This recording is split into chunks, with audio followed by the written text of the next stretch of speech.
Hey guys, welcome to Mouni media. இன்னைக்கு இந்த வீடியோவில் தன்னோட 37 வயசுலேயே தமிழ் திரையுலகத்துக்கு சில ஹிட் மூவிஸ் கொடுத்த மாஸ் டைரக்டரான எஸ்.யு. அருண்குமார் அவர்களை பற்றி தான் பார்க்க போகிறோம். இவர் டைரக்ட் பண்ண படங்கள் என்னென்ன அப்படின்னு தெரிஞ்சுக்கிட்டிங்கன்னா கண்டிப்பாக ஆச்சரியப்படுவீங்க. அது மாதிரி இவர் சூப்பர் மூவிஸை வந்து கொடுத்துருக்காரு. இவரோட படங்களில் பெரிய ப்ளஸ் பாயிண்ட் என்னன்னு பார்த்தீங்கன்னா இந்த மூவிஸில் வரக்கூடிய பாடல்கள் தான். இப்போ வரைக்குமே இந்த மூவிஸில் வரக்கூடிய சாங்ஸ் எல்லாம் வேற லெவலில் வைப் கொடுக்குற ஃபீல் குட் சாங்ஸாக இருக்குது. இந்த லிஸ்ட்டில் கண்டிப்பாக உங்களோட ஃபேவரட் சாங்கும் இருக்கும். அது மட்டும் இல்லாமல் இவர் டைரக்ட் பண்ற தன்னோட படங்கள் மூலமா ஒரு ரிலேஷன்ஷிப்போட வேல்யூ என்ன அப்படிங்கறத தன்னோட கதாபாத்திரங்கள் மூலமா இவர் செதுக்கியிருப்பாரு. இவர் டைரக்ட் பண்ற மூவியை பத்தி சொல்றதுக்கு முன்னாடி இவரை பத்தி ஒரு குட்டி ஸ்டோரி சொல்றேன். இவரோட நேட்டிவ் பிளேஸ் என்னன்னு பாத்தீங்கன்னா மதுரையில் இருக்கிற பறவை அப்படிங்கிற ஊர் தான். இவர் 4 இயக்குனர் சீசன் 2ல வந்து பார்ட்டிசிபேட் பண்ணியிருக்காரு. இப்போ இவர் என்னென்ன மூவியை டைரக்ட் பண்ணியிருக்காரு அப்படின்னு சொல்லி பார்க்கலாம். 2014 ஒரு மூவி ரிலீஸ் ஆகுது. இந்த மூவில பாத்தீங்கன்னா விஜய் சேதுபதி, துளசி, ஜெயபிரகாஷ், ஐஸ்வர்யா ராஜேஷ், பாலசரவணன், நீலிமா ராணி, மகாதேவன் இவங்கெல்லாம் ஆக்ட் பண்ணியிருக்காங்க. அது மட்டும் இல்லாமல் ஸ்னேகா அவர்களும் இந்த மூவியில் கெஸ்ட் ரோல் ஆக்ட் பண்ணியிருக்காங்க. இந்த மூவி பார்த்தீங்கன்னா ஒரு காமெடி ட்ராமா மூவி. அது மட்டும் இல்லாமல் இந்த மூவி பார்த்தீங்கன்னா இவர் 4 இயக்குனர் சீசன் 2ல இருந்தப்ப டைரக்ட் பண்ண ஒரு ஷார்ட் ஃபிலிம் தான். ஆனால் அந்த ஷார்ட் ஃபிலிமில் இருக்கிற கதையை அப்படியே எடுக்காம மூவிக்கு ஏற்ற மாதிரி மாற்றி எடுத்திருக்காரு. மோஸ்ட்லி எல்லா மூவிலையும் பார்த்தீங்கன்னா வயசாகி தனிமையில் இருக்கிற நிறைய தம்பதிகள் வருத்தப்பட்டு இருக்கிற மாதிரி தான் எடுத்திருப்பாங்க. ஆனால் இந்த மூவியை பார்த்தா வயசான அப்புறம் ஒரு கணவன் மனைவிங்கிறவங்க இப்படிதான் இருக்கணும் அப்படின்னு சொல்லிட்டு நம்மளுக்கே ஆசை வரும். அது மாதிரி ஒரு பியூட்டிஃபுல்லான கப்பலை வந்து இதில் காட்டியிருப்பாங்க. இந்த மூவி துளசி அவர்கள் வந்து பார்த்தீங்கன்னா தன்னோட ஹஸ்பண்ட் அவர்கள் வந்து கார் டிரைவ் பண்ணி அதில் வந்து தான் போகணும் அப்படின்னு சொல்லிட்டு ஆசைப்பட்டு கேட்டிருப்பாங்க. அவங்க ஆசைப்பட்ட அந்த ஒரே ஒரு காரணத்துக்காக இவர் மெனக்கெட்டு நிறைய விஷயங்கள் அதில் வந்து பண்ணியிருப்பாரு. அந்த சீன் எல்லாமே பார்த்தீங்கன்னா ரசிக்கும்படியாக ரொம்ப சூப்பராக இருக்கும். இந்த மூவி பார்த்தீங்கன்னா 6 தமிழ்நாடு ஸ்டேட் ஃபிலிம் அவார்ட் வாங்கியிருக்கு. அண்ட் அது மட்டும் இல்லாமல் இந்த movie 7th Bangalore international film ஃபெஸ்டிவலில் ஸ்பெஷல் ஜூரி அவார்டும் வாங்கியிருக்கு. And 19th international Kerala film ஃபெஸ்டிவலில் செலக்ட் ஆன ஒரே ஒரு தமிழ் படம் இது மட்டும்தான். இந்த மூவி பாக்ஸ் ஆஃபீஸில் பெரிய ஹிட் ஆகலை. அதுதான் உனக்காக பிறந்தேனே எனதழகா அப்படின்னு கப்புள்ஸோட ஃபேவரட் சாங்காக இப்போ வரைக்கும் இருக்கக்கூடிய ஒரு பியூட்டிஃபுல்லான சாங்கை கொடுத்த பண்ணையாரும் பத்மினியும் அப்படிங்கிற படம். இதுதான் இவரோட ஃபர்ஸ்ட் மூவி.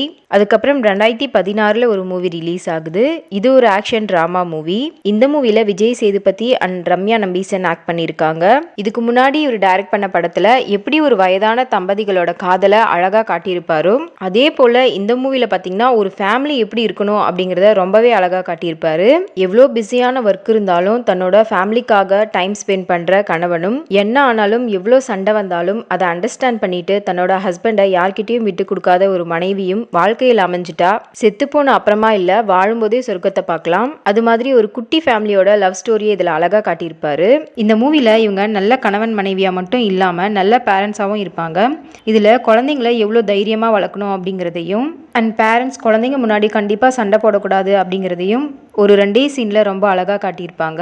இதில் ஆக்ஷனுக்கு எவ்வளோ இம்பார்ட்டன்ஸ் கொடுத்துருக்காரோ அதே அளவுக்கு ஈக்குவலாக ஃபேமிலியோட லவ்க்கும் இதில் இம்பார்ட்டன்ட் கொடுத்துருப்பாரு.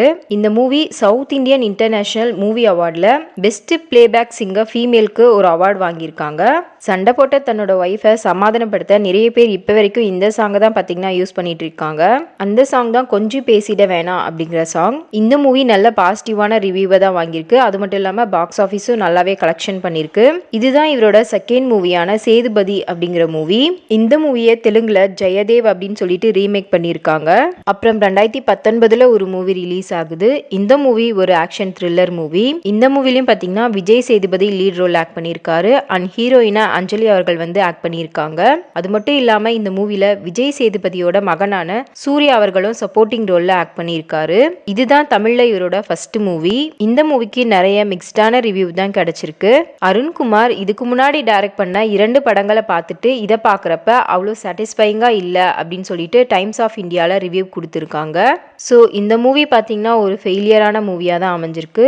இதுதான் இவரோட 3rd மூவியான சிந்துபாத் அப்படிங்கிற மூவி. அதுக்கப்புறம் 2023 ஒரு மூவி ரிலீஸ் ஆகுது. இது வரைக்கும் வந்த தமிழ் படங்களில் எல்லாமே பார்த்தீங்கன்னா அம்மா அப்பா அண்ணா தம்பி அப்படி இல்லைன்னா அண்ணன் தங்கச்சி இது மாதிரி கேரக்டருக்கு தான் பார்த்தீங்கன்னா மூவி டைரக்ட் பண்ணி எடுத்திருப்பாங்க.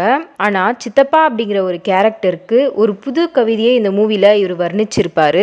இந்த மூவியில் சித்தார்த் வந்து லீட் ரோல் ஆக்ட் பண்ணியிருக்காரு. அண்ட் நிமிஷா சஜாயன் வந்து ஹீரோயினா ஆக்ட் பண்ணியிருக்காங்க. இதுதான் இவங்களோட ஃபர்ஸ்ட் தமிழ் மூவி. இதில் தான் இவங்க அறிமுகமாகறாங்க.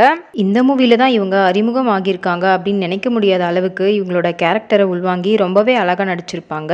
அது மட்டும் இல்லாமல் முக்கியமாக இவங்க இந்த மூவியில் சுத்தமாக மேக்கப் போடாமல் ஆக்ட் பண்ணியிருக்காங்க. ஸோ சினி ஃபீல்டில் இது ஒரு வரவேற்கப்பட வேண்டிய விஷயமா இருக்குது. அஞ்சலி நாயருங்கிறவங்க வந்து சப்போர்ட்டிங் ரோலில் ஆக்ட் பண்ணியிருப்பாங்க. இவங்க சித்தார்த் அவங்களோட அன்னி கேரக்டரில் ஆக்ட் பண்ணியிருக்காங்க.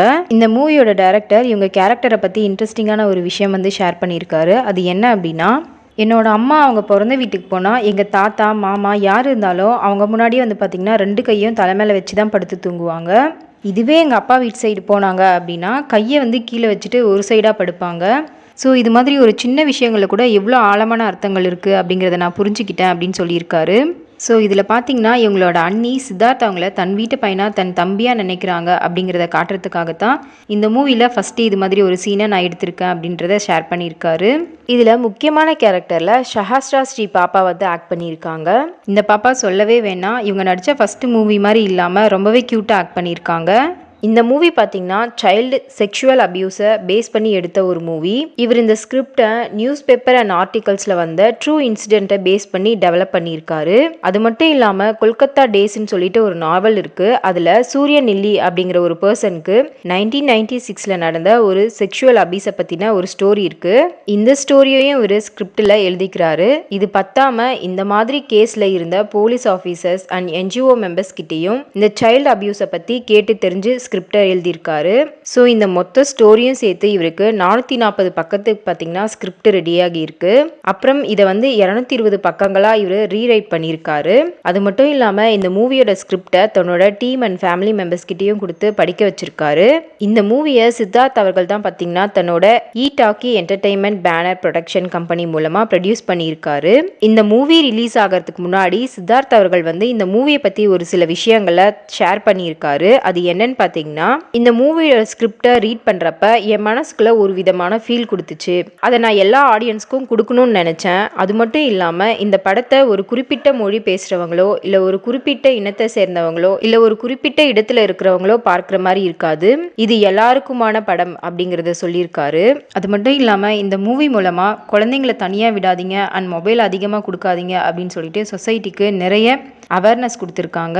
இந்த மூவியில் பார்த்தீங்கன்னா கண்கள் ஏதோ தேட அப்படிங்கிற ஒரு லவ் சாங்கும் உனக்கு தான் அப்படிங்கிற அந்த பாப்பாவோட சாங்கும் இப்போ வரைக்கும் டாப் ட்ரெண்டிங்கில் இருக்கக்கூடிய சூப்பரான சாங்ஸ். இந்த மூவி பார்த்தீங்கன்னா சவுத் ஃபிலிம் ஃபேரில் 7 அவார்டு வாங்கியிருக்கு.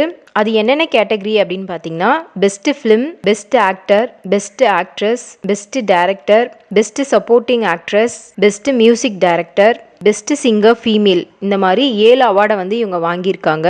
ஸோ சித்தான்ற மூவி தான் இவரோட 4th மூவி. நெக்ஸ்ட் 2025 இவர் டைரக்ட் பண்ண ஒரு மூவி ரிலீஸ் ஆக போறதா சொல்லியிருக்காங்க. இது ஒரு ஆக்ஷன் த்ரில்லர் மூவி தான். இதுல விக்ரம் அவர்கள் வந்து லீட் ரோல் ஆக்ட் பண்ணியிருக்காரு. அது மட்டும் இல்லாம எஸ்.ஏ. சூர்யாவும் இதுல முக்கியமான கேரக்டர்ல ஆக்ட் பண்ணியிருக்காரு. அதுக்கப்புறம் சுராஜ் வெஞ்சராமூடு அப்படிங்கிற ஒரு கேரக்டர் வந்து இதுல அறிமுகமாகறாங்க. அண்ட் துஷாரா விஜயன் மற்றும் சித்திக் இவங்கெல்லாம் வந்து ஆக்ட் பண்ணியிருக்காங்க. இந்த மூவி 2023 சியான் 62 அப்படின்னு சொல்லிட்டு டெம்பரவரியா டைட்டில் வச்சு அஃபிஷியலா அனௌன்ஸ் பண்ணியிருக்காங்க. ஏன்னா இது விக்ரம் அவர்களோட 62வது படம், அதனால அந்த மாதிரி டெம்பரவரியா டைட்டில் வச்சிருக்காங்க. இந்த மூவியை 2025 மார்ச்ல ரிலீஸ் பண்றதா இருக்காங்க. இந்த மூவியோட மியூசிக் டைரக்டர் யாருன்னு பாத்தீங்கன்னா ஜி.வி. பிரகாஷ் அவர்கள் தான். இந்த மூவி தான் பாத்தீங்கன்னா வீர தீர சூரன் பார்ட் 2 அப்படின்னு சொல்றாங்க. ஆனா இந்த மூவியோட ஃபர்ஸ்ட் பார்ட் இன்னும் தயாரிக்க தொடங்கல அப்படின்னு சொல்லியிருக்காங்க. ஸோ சித்தா மாதிரி ஒரு சூப்பர் ஹிட் மூவியை கொடுத்த அருண்குமார் அவர்களோட இந்த படத்திற்கு கண்டிப்பா நிறைய எதிர்பார்ப்புகள் இருக்கும். அதை அவர் சாட்டிஸ்ஃபை பண்றாரா இல்லையா அப்படின்னு சொல்லிட்டு வெயிட் பண்ணி தான் பார்க்கணும். நான் சொன்ன இந்த 4 படங்கள்ல உங்களோட ஃபேவரட் மூவி என்ன அப்படின்னு சொல்லிட்டு கண்டிப்பா கமெண்ட் பண்ணுங்க. அவ்வளவுதாங்க. இந்த வீடியோ பிடிச்சிருந்தா லைக் பண்ணுங்க. இதே மாதிரி தகவல்களை தெரிஞ்சுக்க எங்க மௌனி மீடியாவை ஃபாலோ பண்ணுங்க. தேங்க்யூ.